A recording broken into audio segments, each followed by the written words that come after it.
Anyone who's listened to more than a few episodes of this podcast series knows that I firmly believe in the continuing relevance of the laws and customs of war in modern combat.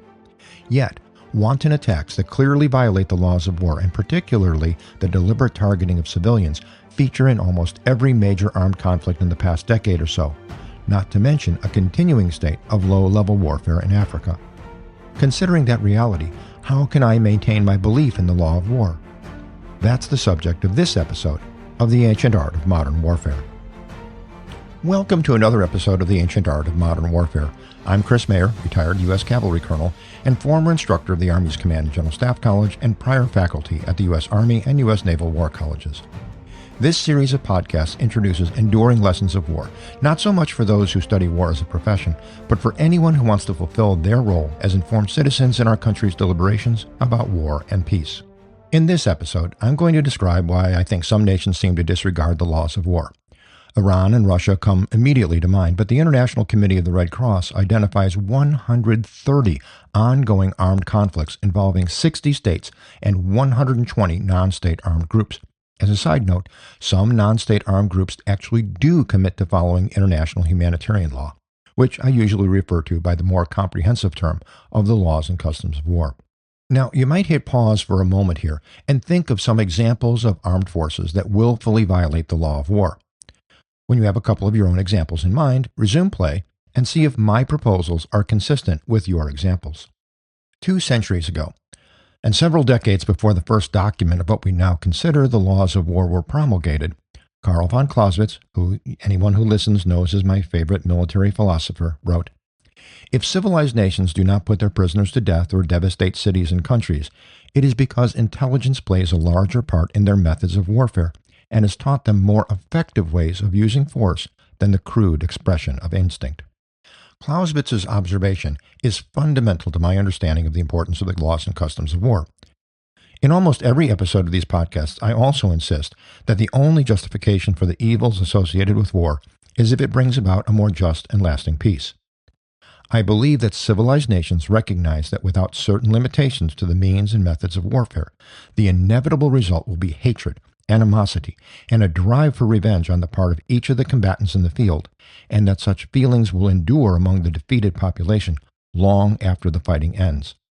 For a more in-depth description about why I believe that the law of war remains important, you can listen to episode 56 of The Ancient Art of Modern Warfare, titled Law of War, Not Dead Yet. War is fought by human beings, who either make mistakes or give in to passions of the moment. Therefore, some members of the armed forces of any nation will commit violations of the laws of war and even war crimes. This includes those armed forces most committed to compliance with the laws of war. What matters, as said almost a century and a half ago by Chief of the Imperial German General Staff Field Marshal Helmut von Moltke, is how a nation disciplines its armed forces before the war and punishes deviations that do occur. Lately, however, we see examples of violations of the laws and customs of war committed by allegedly civilized countries, not as deviations, but as calculated policy by the political leadership of the country and willingly executed by its armed forces. If the law of armed conflict is essential to both the good order and discipline of the armed forces of a state and for the restoration of post-conflict peace, why is this happening? I propose 2 possible reasons.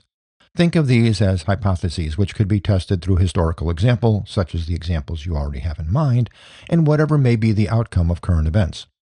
My first proposal is that the nation committing war crimes as an act of policy, a policy which may rise to the level of crimes against humanity, perceives that it can do so with complete impunity.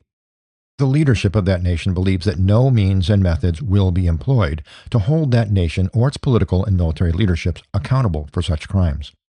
The practical availability of means and methods of accountability was the concern of von Moltke when he saw the draft of the St. Petersburg Declaration, which would ultimately find life as the Hague Conventions on the Conduct of War. Under international law, there are 2 methods to hold a nation and its leaders accountable. The first is through the international justice system, such as the International Criminal Court, which has jurisdiction over war crimes and crimes against humanity. However, some nations don't recognize the authority of the ICC, such as the United States, and others simply refuse to enforce its decisions. There is also a theory of universal jurisdiction for war crimes. In principle, Any person accused of a war crime in any country can be tried by a court in any other country. This theory is still being tested in practice, and some governments do not recognize the validity of universal jurisdiction. A second method of accountability is through reprisal. Under this provision of the laws of war, a nation which has been harmed through a violation of the law of war may attempt to harm the transgressor by committing an act or acts that also violate the law of war. Kind of like tit for tat, but it doesn't quite rise to an eye for an eye. And this is because such reprisals may not include grave breaches to the law of war, also known as war crimes. The idea of enforcement through reprisal goes back to when the laws and customs of war were largely written by national military forces and is a continuation of ancient warrior codes and chivalry. The idea among those military leaders was that same expressed by Rabbi Beth Hillel in the 1st century BC. Don't do to someone else what you would not want them to do to you. In my own opinion, however, reprisals which only amount to lesser violations of the law of war are unlikely to be effective in deterring subsequent war crimes by the opponent. Russia in Ukraine is an example of the law of war failing due to a perception of impunity. Putin seems to operate with the perception that whatever the outcome of the war, no one will hold Russia's political or military leadership accountable, while at the same time Ukraine is making reasonable, although not perfect, efforts to abide by the law of war. Clausewitz wrote that if one side uses force without compunction, undeterred by the bloodshed involved, while the other side refrains, the first will gain the upper hand. Further, since Putin's stated goal is to eliminate Ukraine as an independent political and cultural entity, he has little concern for a just and lasting peace. My second proposal is when a nation or political entity that is clearly on the defensive, such as Hamas or Iran, seemingly lash out, indiscriminately targeting innocent parties, including those not participating in the armed conflict, as well as persons and places protected by both international humanitarian law and the law of neutrality. Although perceptions of impunity may still be relevant, I believe that more important is the perception of facing a truly existential threat. For the Iranian regime, it is not an existential threat to the land, the people, and the resources of the country they rule, but rather to their leadership of Iran, combined with religious fervor that cannot comprehend the survival of their beliefs should they fall from power. Now, this may include a perception that, should they be forced from power, the people and the next regime will exact justice against them, equivalent to that which they exacted against the Iranian people over the past 4 decades. I'll put this in a way which we here in the United States might identify with. Think of the movie Red Dawn. The United States is being overrun. Our people, our institutions, our freedom are all in peril. In that situation, would we continue to abide by all of the laws of war? Even if we refrained from war crimes per se, would we still hold fast to concepts like no soldiers under the age of 15? How about the use of expanding bullets by local militias? Booby traps. All of those and more are violations of various conventions that make up the law of war. In such a scenario, even war crimes might be considered by some as military necessity. Back to the war from Iran's perspective. The Iranian regime seems to be operating consistently with Clausewitz's perception that unconstrained violence against an opponent that practices constraint could provide a decisive advantage. Accountability is irrelevant to them as if they lose, they're going to lose everything anyway.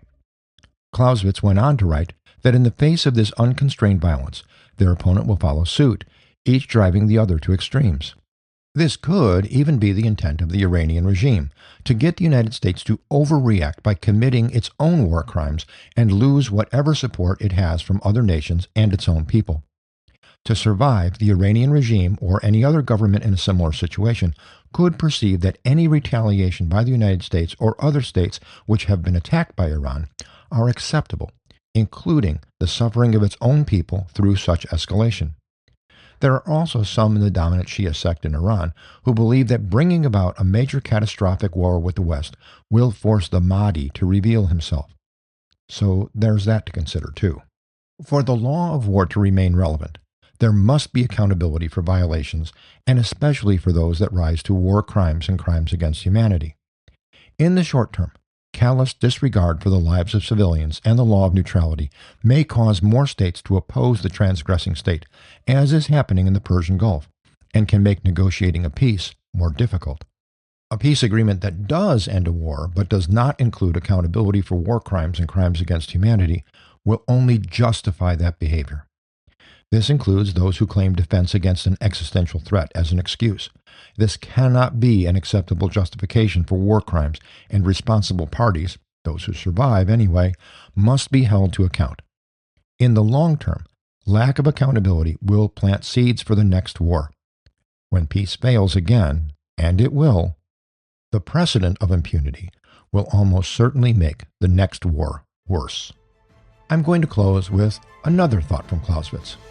Kind-hearted people, he wrote, may think that there was some ingenious way to disarm or defeat an enemy without too much bloodshed, and might imagine this is the true goal of the art of war.